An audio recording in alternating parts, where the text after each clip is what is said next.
pessoal, eu sou o professor Anderson, da Secretaria Municipal de Educação de Barretos, sou professor de Geografia. Essa é a nossa terceira videoaula, ela é referente ao material didático número 3 e ela está sendo gravada para os alunos do nono ano do ensino fundamental e da educação de jovens e adultos. O conteúdo ele está disponível entre as páginas 17 e 22 do material didático número 3. Conteúdo das aulas. Na aula passada nós tentamos compreender um pouco o que são paralelos e meridianos, zonas térmicas ou climáticas e também a localização do Brasil, no continente americano, citando que o Brasil fica na parte da América denominada América do Sul, que é um subcontinente. E na aula de hoje nós vamos estudar o que são fluxos migratórios, vamos conversar sobre migração. Antes nós precisamos fazer a correção da aula passada. Na aula passada, o exercício 1, ele solicita, com base na observação do mapa, indicar qual continente, em quais hemisférios o Brasil está localizado. O Brasil ele está localizado na América, ou seja, o Brasil está localizado no continente americano, como vocês observam aqui. Aqui está o Brasil, nessa cor verde escuro, nessa área verde do mapa, que é chamada de América. O Brasil ele está no hemisfério ocidental, porque o meridiano de Greenwich ele divide o mundo em Oriente e Ocidente, certo? Como o Brasil ele está a oeste do meridiano de Greenwich, ou seja, à esquerda do meridiano de Greenwich, então o Brasil ele está no hemisfério ocidental. E no que se refere à linha do Equador, a linha do Equador ela é uma linha imaginária, assim como o meridiano de Greenwich.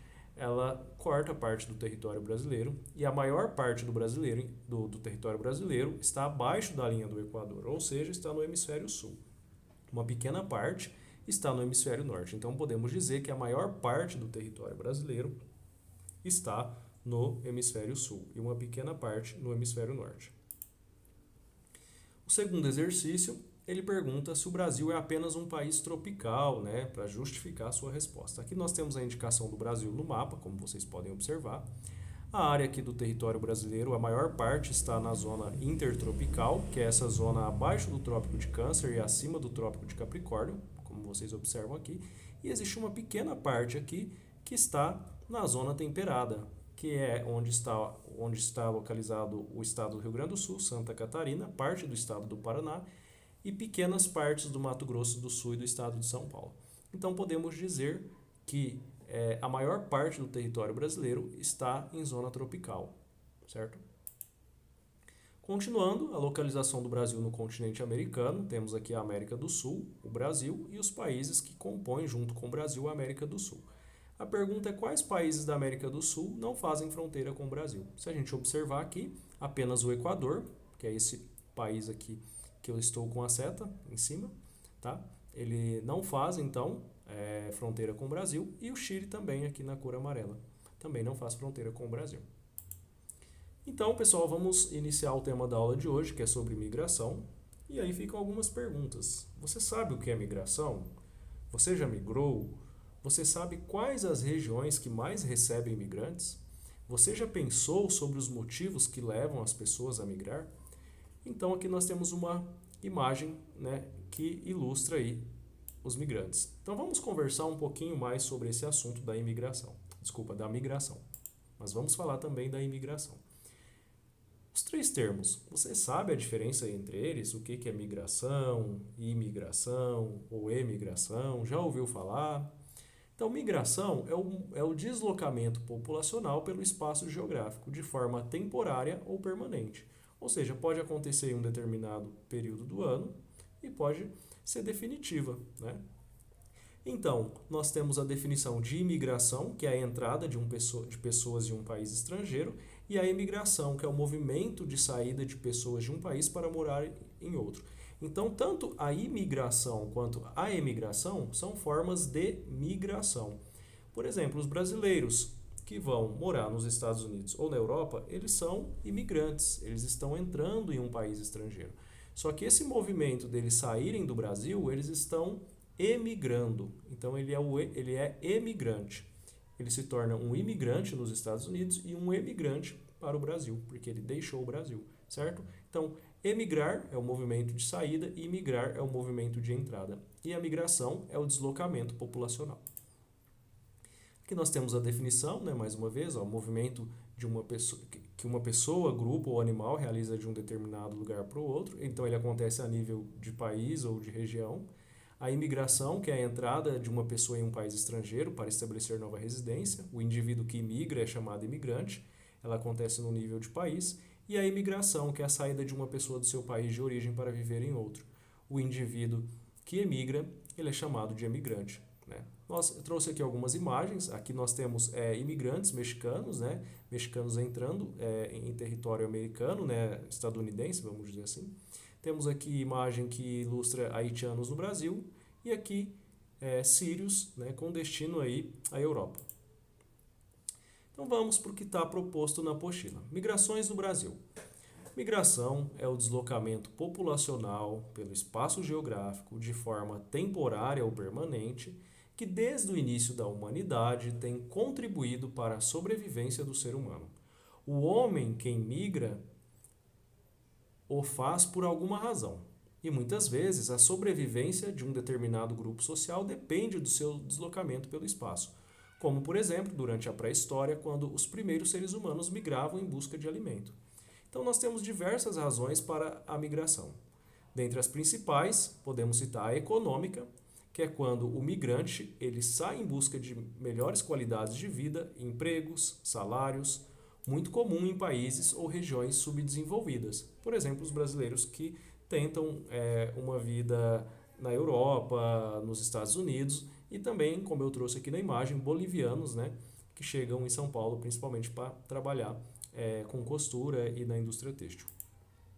Nós temos a migração cultural e religiosa, que é no caso de grupos sociais que migram para o local com o qual identifica, como os muçulmanos que migram para Meca a fim de facilitar a prática da sua religião.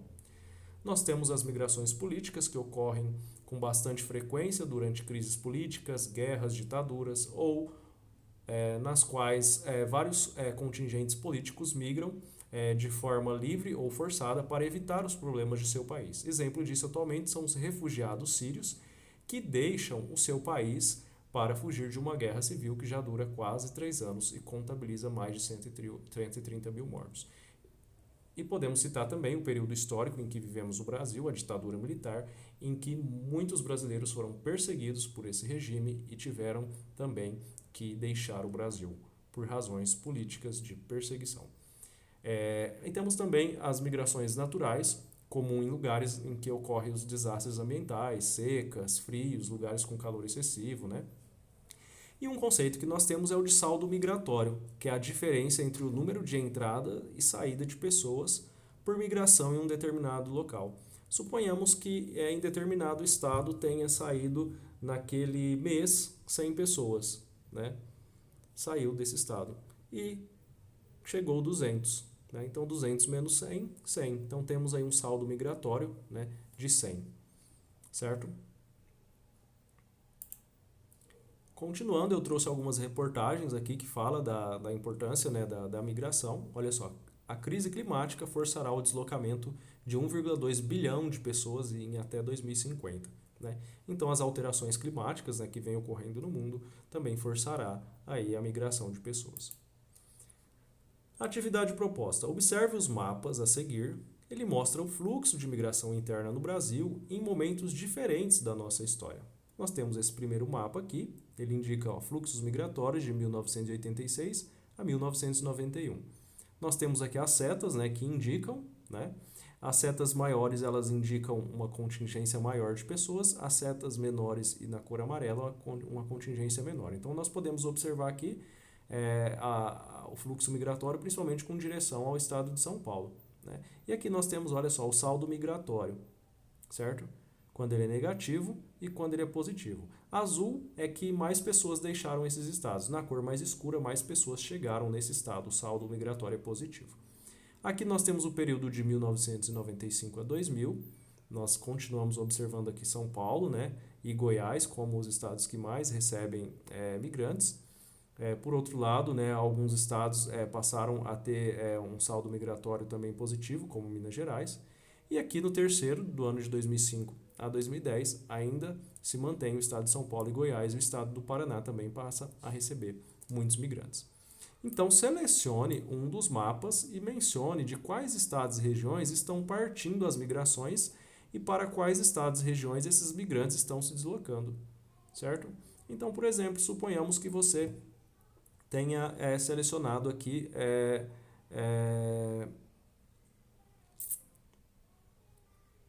a região norte, o estado do Amazonas. Nós temos a indicação aqui de um fluxo grande de pessoas do estado do Maranhão em direção ao estado do Amazonas, né? Ou seja, da região nordeste para a região norte, certo? É só um exemplo, você pode utilizar aí, né, obviamente, outro estado, outra região para fazer a sua leitura desses mapas. Você vai escolher um e o período, né? Porque cada mapa é um determinado período.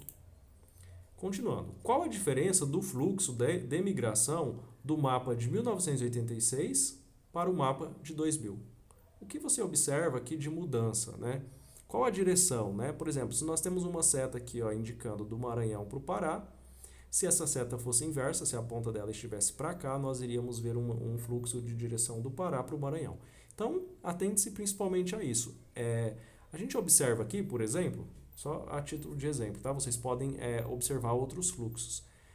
Uma presença maior de migração aqui do Maranhão para o Amazonas, que aqui no período de 1991 era menor, olha só, está com a setinha amarela, né? Era de 10 a 30 mil pessoas que migraram.